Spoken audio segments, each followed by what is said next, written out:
Imagine checking into a hotel in a new city alone. You climb the stairs to your room.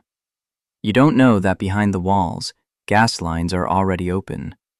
You don't know the door only locks from the outside. You don't know that if you don't come down for breakfast, nobody is going to ask why. That hotel existed.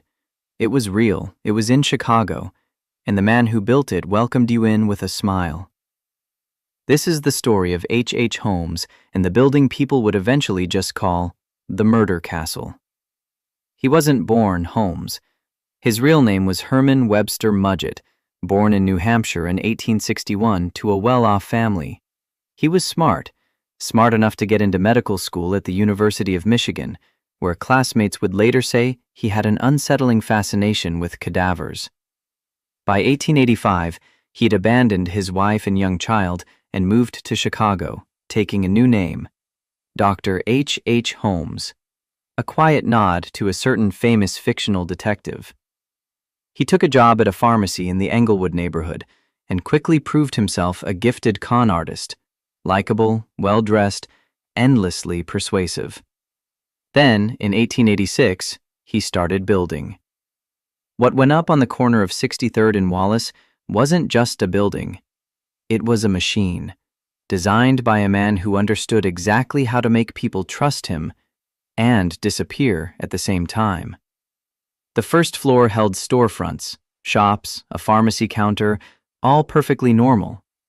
The second and third floors were a different story entirely. Hallways twisted into each other. Some staircases led to dead ends. Some doors opened onto nothing but brick. Certain rooms had been fitted with gas lines Holmes could control remotely from his own private office, letting him fill a room with gas while someone slept inside. A chute connected the upper floors directly to the basement. Down there, a large furnace and vats prepared for dissolving what the furnace couldn't finish. When the World's Fair opened in 1893, Holmes advertised his building as the World's Fair Hotel, a place for out-of-town visitors to stay, just a short distance from the fairgrounds. He also placed ads for young female employees, stenographers, secretaries. Many of them found the job appealing. Many of them, before long, vanished. Holmes had a method, and it wasn't random. He'd hire a young woman, charm her, sometimes get engaged to her. Somewhere in the process, he'd insist she take out a life insurance policy naming him, or one of his aliases, as the beneficiary. It wasn't just victims either. He required some of his own employees to do the same. Then, one by one, they'd stop being seen. Coworkers assumed they'd moved on, gone home, found better jobs elsewhere. Nobody connected the disappearances. Chicago in 1893 was chaos, a city flooded with over 27 million strangers passing through for the fair. A missing person was easy to lose in a crowd that size. Holmes wasn't sloppy. He fired construction workers before they'd built enough of the house to understand what it was for, rotating through crews so no single person ever saw the full design. But eventually, the cracks started to show. In August 1893, right as the fair was still running, the third floor of Holmes's building caught fire. He'd taken out insurance policies with at least 4 different companies, and when he tried to collect, the insurers grew suspicious and refused to pay, then began investigating him for arson. With authorities closing in, Holmes fled Chicago in 1894. He teamed up with an associate named Benjamin Peitzel on a new insurance fraud scheme.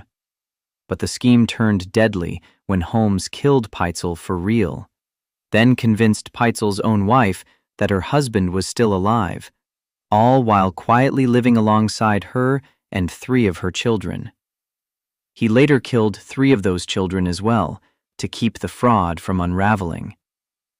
It was that murder, not the Chicago disappearances, that finally caught up with him. Private investigators tracked Holmes to Boston, where he was arrested in November 1894. Once Holmes was in custody, police searched the Chicago building. What they found was disturbing enough on its own: a trail of blood leading to a hidden trapdoor, human bone fragments, burned clothing, a rope stained with blood. Holmes eventually confessed to 27 murders, except several of the people he named were later found alive. Over the following century, his legend grew far beyond what investigators ever confirmed.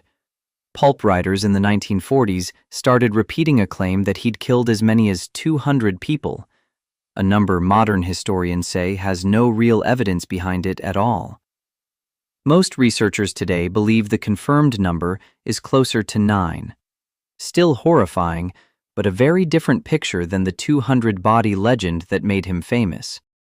Even some of the building's most infamous features, soundproof rooms, an elaborate torture chamber, were likely exaggerated by sensationalist newspapers of the era, more interested in selling copies than reporting facts. What's not exaggerated?